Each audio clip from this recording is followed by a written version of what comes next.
Hello everyone, कैसे हैं आप सब। आई होप कि आप लोग बहुत ही अच्छे होंगे। और आज मैं अब बनाने जा रही हूँ प्याज की कचौड़ी, जो मैं आप लोगों को पहले से ही दिखा रही हूँ। तो यहाँ पे मैं प्याज की कचौड़ी बनाने के लिए 1 कटोरी गेहूं का आटा और 1 कटोरी मैं यहाँ पे मैदा का इस्तेमाल कर रही हूँ। और वैसे तो मैदे से ही बनता है, बट मैं यहाँ पे गेहूं के आटे का भी इस्तेमाल की हूँ। और मैं यहाँ पे 1 चम्मच के तकरीबन अजवाइन ऐसे हथेलियों से मसल के डालूँगी, क्योंकि मसलने के बाद इसकी खुशबू बहुत अच्छी आती है। तो ऐसे ही डालना है आपको। और इसमें मैं थोड़ा सा नमक भी डाली हूँ। और इसमें मैं 2-3 टेबल स्पून इसमें मैं रिफाइंड डाल रही हूँ।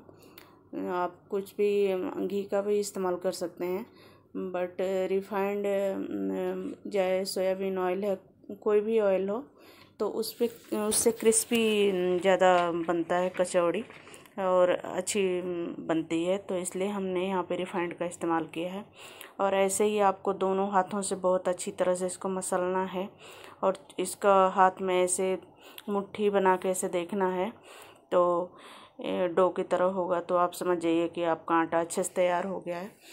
तो इसको ऐसे ही बहुत ही अच्छे से मसलना है और हथेलियों में दबा के चेक कर लिया करना है। तो यहाँ पे हमारा आटा बहुत अच्छे से तैयार हो गया। मैं अब इसका डो तैयार कर रही हूँ। तो डो आपको बहुत कड़ा नहीं लगाना है, थोड़ा आटा आपका नरम ही हो तो भी कचौरी अच्छी बनती है। तो ऐसे ही मसलते हुए इसको थोड़ा थोड़ा पानी डाल के और अच्छे से गूँदना है। बहुत अच्छी तरह से मसल के इसको गूँद लेना है, क्योंकि तभी आपका आटा बिल्कुल सॉफ्ट खस्ता और कचौरी बहुत ही सॉफ्ट बनेगी। तो ऐसे ही आपको अच्छी तरह से मसल के और इसका डो तैयार कर लेना है और गीले कपड़े से इसको ढक देना है कम से कम आधा घंटा के लिए। तो जब तक मेरा डो तैयार हो रहा है, मैं इधर तैयार कर लूँगी कचौड़ी का मसाला। तो यहाँ पे मैं प्याज की कचौड़ी बना रही हूँ। तो प्याज की कचौड़ी बनाने के लिए हमने इधर कढ़ाई में 3-4 चम्मच के तकरीबन मस्टर्ड ऑयल डाला है। और मेरा ऑयल गर्म हो गया है, तो मैं इसमें डाली हूँ राई और धनिया और हींग। और इसको मैं अच्छी तरह से चटका लूँगी। ये गोल्डन ब्राउन हो जाएगा। तो अभी गोल्डन ब्राउन हो गया, मैं इसमें डाल रही हूँ थोड़ा बारीक कटा हुआ लहसुन। इसका भी बहुत ही अच्छी खुशबू आती है और अच्छा रहता है। अगर जो आपको नहीं पसंद तो स्किप भी कर सकते हैं।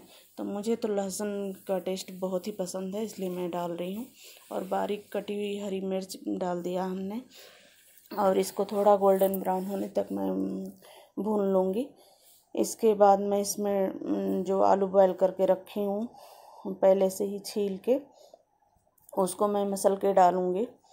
और हमने, आप देख रहे होंगे कि बहुत सारी प्याज कट करके रखी है, तो इसका नाम ही है प्याज की कचौरी। तो इसमें तो ऑब्वियसली आप लोगों को पता ही है कि प्याज ज़्यादा लगेगी, तो इसलिए हमने 4-5 प्याज अच्छे से बारीक कट करके रख ली हूँ। तो इधर मैं थोड़ा इसको इस प्याज को अच्छे से इसमें चिपकने के लिए मैंने यहाँ पे आलू का इस्तेमाल किया है। तो आलू को मैं इस तड़के में डाल के और फ्राई करूँगी। जब ये थोड़ी देर अच्छी तरह से भुन जाएगा और इसकी खुशबू अच्छी आने लगेगी, तो इसमें मैं मसाले सारे डालूँगी। तो यहाँ पे मैं पहले डाल रही हूँ 1 चम्मच के तकरीबन बेसन। बेसन डालने के बाद मैं इसको अच्छे से चला के मिक्स कर लूँगी। बेसन इसलिए डाल रही हूँ कि जब हम प्याज इसमें डालेंगे तो प्याज अलग अलग निकलेगा नहीं और अच्छे से चिपक जाएगा। और बेसन की खुशबू भी बहुत अच्छी आती है, तो आपकी कचौड़ी का टेस्ट और भी बढ़ जाता है। तो इसलिए हमने बेसन का इस्तेमाल किया है। यहाँ पे इसमें बेसन का ही इस्तेमाल करना है, वो भी ज़रूरी भी है। तो इसमें हमने 1 चम्मच हल्दी और 1 चम्मच लाल मिर्च डाली है। और थोड़ा सा हमने यहाँ पे गरम मसाला डाला है। और मैं इसमें थोड़ा डालूँगी चाट मसाला 1 चम्मच के तकरीबन। चाट मसाले से कचौड़ी का टेस्ट बहुत ही अच्छा आता है और उसकी खुशबू भी बहुत अच्छी होती है। और वैसे भी चाट मसाला बहुत ही टेस्ट को बढ़ाने में अच्छा है, तो डालना चाहिए। तो यहाँ पे हमने चाट मसाला डाल दिया। अब मैं इसको अच्छे से, नमक स्वाद के अनुसार ही आपको डालना है, तो ऐसे ही नमक डालते हुए मैं इसको अच्छे से चला लूँगी और भूनूँगी इसको थोड़ी देर के लिए, कि 1-2 मिनट के लिए कि हमारा मसाला अच्छे से मिक्स हो जाएगा। तो ऐसे ही चलाते हुए आपको भूनना है इसको बहुत ही अच्छे से कि आपके आलू में गुठले ना रहें। चम्मच के सहारे से, चाहे आपके पास जो भी कलछी वगैरह है तो आप ऐसे मसल लीजिए। अब मैं यहाँ पे डाल रही हूँ प्याज जो हमने काट के रखी थी। अब इसको मैं इसके साथ चलाऊँगी और मिक्स करूँगी। तो आप देखेंगे कि हमारी प्याज थोड़ी देर में अच्छे से थोड़ा नरम हो जाएगी और आलू में अच्छे से चिपक जाएगी। तो ऐसे ही भूनना है प्याज को कि आलू में अच्छे से मिक्स हो जाए। तो यहाँ पे हमारी प्याज अच्छे से भुन गई है और मिक्स हो गई है। मैं इसमें थोड़ा और स्वाद बढ़ाने के लिए थोड़ा सा नींबू का रस डाल रही हूँ, 1 चम्मच के तकरीबन। इससे आपके मसाले का बहुत अच्छा टेस्ट आता है और आपकी कचौरी बहुत ही टेस्टी बनती है। थोड़ा खट्टा खट्टा स्वाद आता है तो बहुत अच्छी लगती है। तो यहाँ पे मेरा मसाला ऑलरेडी बन के तैयार हो गया है और उधर मैं पहले से ही आटे लगा के ढक के रखी थी। तो इसको मैं एक बार और मसल लूँगी बहुत ही अच्छी तरह से। इसके बाद जो हमारे जितने प्याज के मसाले हैं मैं इसको गोल गोल लड्डू की तरह बना लूँगी। ऐसे ही बनाना है, गोल गोल आप बना के रख लेंगे। तो जब आप भरेंगे आटे में तो आपका मसाला इधर उधर फैलेगा नहीं। तो इसलिए आपको ऐसे ही गोल गोल लड्डू की तरह बना लेना है। तो हमने थोड़ा यहाँ पे बड़े लड्डू ही बना दिए, चाहे तो आप छोटे भी बना सकते हैं, क्योंकि आप लोग देखेंगे तो हमारी कचौरी भी बहुत ही बिल्कुल बड़ी बड़ी बनी है। तो ऐसे ही बनाना है, आप चाहे तो इसे थोड़ा छोटा भी बना सकते हैं। तो ऐसे ही सारे मसालों के मैं लड्डू तैयार कर लूँगी। बिल्कुल ही आपको अपने हिसाब से जैसे बनाना है वैसे तैयार करना है। तो मैं एक एक करके सारे लड्डुओं को तैयार कर ली हूँ। अब मैं कचौरी की तैयारी करूँगी। तो यहाँ पे मैं आटे की लोइयाँ, छोटी छोटी लोइयाँ काट के और ऐसे ही आपको बीच में इसको चारों तरफ से फैलाना है और इसके अंदर इसको फिल करना है। तो ऐसे ही एक एक करके ऐसे थोड़ा और आटे को अच्छे से फैला के और इसमें फिल कर देना है। ऐसे ही बनाना है आपको कचौड़ी। तो बहुत ही अच्छी नरम, मुलायम और सॉफ्ट बनती है। तो ऐसे ही दबाते हुए हथेलियों के सहारे से इसको भर लेना है, जैसे मैं यहाँ पे भर रही हूँ और आप लोगों को दिखा रही हूँ। बहुत ही टेस्टी, बहुत ही अच्छी बनती है। सुबह के नाश्ते में भी बहुत अच्छा है, चाहे मर्ज़ी आप जब भी बनाइए, दोपहर के समय, शाम के समय, तो बहुत ही टेस्टी लगता है।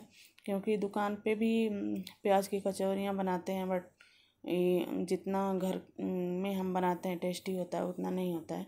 उनकी कचौरियाँ काफ़ी फूली फूली देखने में रहेंगी, जैसे आप तोड़ोगे तो अंदर कुछ भी नहीं रहता है।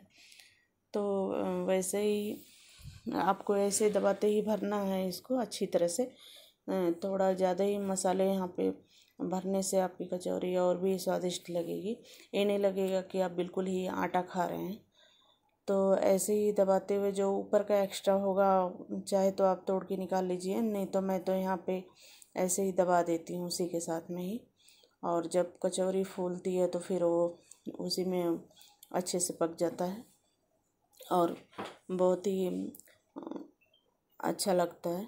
तो ऐसे ही एक एक करके मैं सारी कचौरियों को बना रही हूँ और आप लोगों को दिखा भी रही हूँ कि आप लोग भी ये ऐसे ही बनाइएगा, तभी आपकी कचौरी बहुत ही अच्छी और टेस्टी बनेगी। और आप ज़रूर कमेंट बॉक्स में लिख कर मुझे बताइएगा कि आपकी प्याज की कचौड़ी कैसी बनी थी। तो ऐसे ही आपको सारी कचौड़ियों को बनाते जाना है एक एक करके, इसलिए मैं एक एक करके सारा आप लोगों को दिखा रही हूँ कि ताकि आप लोग अच्छी तरह से बना सकें। तो ऐसे ही दबाते हुए इसको भरना है कि कचौड़ियाँ फटे नहीं, और हथेलियों के सहारे से ऐसे थोड़ा दबा देना है, क्योंकि वो तो जब आप डीप फ्राई करेंगे तो ऑलरेडी फूल जाएगी कचौड़ी। तो इसलिए थोड़ा सा हथेलियों से इसको दबा देना है। ऐसे ही दबाते हुए इसको थोड़ा चपटा कर लेना है। तो मैं एक एक करके सारी कचौड़ियों को बना रही हूँ। यहाँ पे मेरी सारी कचौड़ियाँ बन के तैयार हो गई हैं और मेरा तेल भी बहुत अच्छे से गर्म हो गया है। अब मैं यहाँ पे तल रही हूँ। तो मैं दो दो करके ही डालूँगी, क्योंकि बहुत ज़्यादा नहीं डालूँगी कि अच्छे से पक जाएं। और यहाँ पे मैं गैस के फ्लेम को मीडियम रखूँगी, बहुत हाई फ्लेम पे नहीं पकाऊँगी, क्योंकि इनको पकने में थोड़ा टाइम लगता है।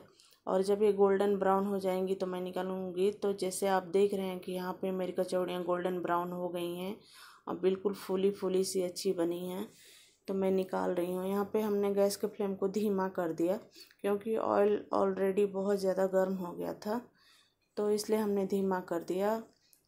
तो ऐसे ही दो दो करके मैं सारी कचौड़ियों को तल लूँगी।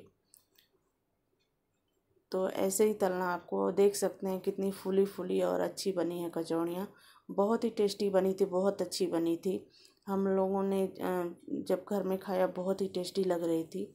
तो मैं सारा अभी बना के और आप लोगों को दिखा रही हूँ कि कितनी अच्छी बनी है आटे और मैदे। तो फ्रेंड्स, आई होप कि ये मेरी रेसिपी प्याज की कचौरी आप लोगों को बहुत ही पसंद आई होगी। तो आज के लिए इतना ही, मिलूंगी अगले वीडियो में। तब तक के लिए बाय बाय, टेक केयर।